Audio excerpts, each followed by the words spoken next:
we've got a lot to get to today, but before we do, I have a little game for you called Name That Lefty. Now, if you heard me guest host the Tom Hartman show recently, I'm sorry, you already know the answer, so no cheating. This is just for people who haven't heard the game before. Name that lefty. I'm going to give you some quotes, and you tell me which subversive enemy of the state was the person who said them. Here's number one. I'll give you a clue. It's a person from back in the 19th century. Here's quote number one. Quote, labor is prior to and independent of capital. Capital is only the fruit of labor and could never have existed if labor had not first existed. Labor is the superior of capital and deserves the much higher consideration.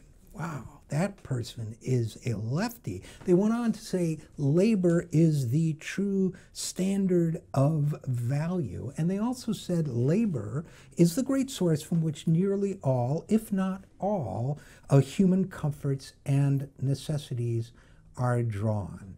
Who was this subversive pinko lefty enemy of the state? His name was Abraham Lincoln. He was a president of the United States and a Republican. What does this tell us? This tells us, first of all, that the 19th century was a fertile time for new thought about the relationship between labor and capital.